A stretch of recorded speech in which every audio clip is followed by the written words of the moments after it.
আজকের ভিডিওতে দেখবেন দুপুরের রান্নাবান্নার আয়োজন, দুপুরে কি করলাম এইসব নিয়ে থাকছে আজকের ভিডিও। হ্যালো এভরিওয়ান, আসসালামু আলাইকুম। কেমন আছেন সবাই? আশা করছি বেশ ভালো আছেন। সারাদিন তো অনেক কাজকাম থাকে, তার মধ্যে তো দুপুরের রান্নাবান্নার আয়োজনটাও করতে হয়। তো মাছ দিয়ে রান্না করব, পেঁয়াজ দিয়ে মাছ ভুনা। পেঁপে পাতলা করে কেটে নিয়েছি। তো পেঁপে লাল লাল করে ভাজি করব, পেঁয়াজ দিয়ে সুন্দর করে লাল লাল করে ভাজি করব। এটা আমাদের বাসায় সবাই খুব পছন্দ করে, আবার খেতে মজাও লাগে। তারপরে পটল কেটে নিয়েছিলাম, পটল হলুদ লবণ দিয়ে মাখিয়ে নিয়েছি। পটলটা মাছের মতো উল্টে পাল্টে ভেজে নিব। আমরা পটলের ছোলাটা সবটা চেঁচে নেই, কারণ এটা দিয়ে পরবর্তীতে ছোলা ভাজি করা হয়। আর যেহেতু পেঁয়াজ দিয়ে মাছ ভুনা করব, পেঁয়াজ অনেকখানিই লাগবে। এই তো আমার মাছ কষানো হয়ে গেছে। মাছ কষানোর পর মাছের মধ্যে পরিমাণ মতো ঝোল দিয়ে দিব।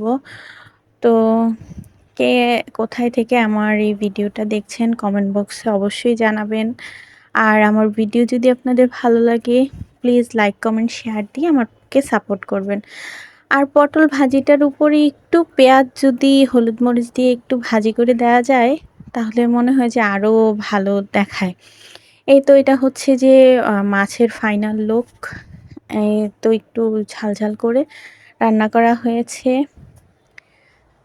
এই তো পেঁপে একদম ভাজি করা হয়েছে, একটু ভাজা ভাজা করে ভাজি করা হলো। ডালও করা হয়েছে।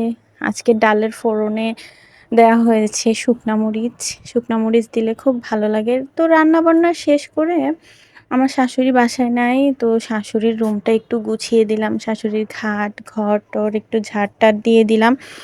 শাশুড়ি বাসায় নাই, তো কাজের ফাঁকে এই যে শাশুড়ির রুমটা একটু গুছগাছ করে দিলাম। আমাদের বাচ্চা কাচ্চারা সবাই শাশুড়ির রুমে সব সময় গিয়ে হই হুল্লোড় করে। শাশুড়ি না থাকলেও অগোছালো হয়ে যায়, কারণ তারা যায় লাফালাফি করে, সব কিছু এলোমেলো করে ফেলে। তো শাশুড়ির রুমটা একটু গুছগাছ করে দিলাম। আমাদের বাসাটা কিন্তু পুরাতন বাসা, কেউ দেখে আবার বলবেন না যে এমন বাসা। আসলে নিজেদের বাসা, পুরাতন বাসা চাইলেই ভেঙে সবকিছু আবার নতুনের মতো করা যায় না। তো এই হচ্ছে আজকে আমার দুপুরের খাবারের আয়োজন। কেমন লাগলো আজকের ভিডিও জানাবেন। ভিডিও আর লম্বা করছি না, ভালো থাকবেন সবাই। আল্লাহ হাফেজ।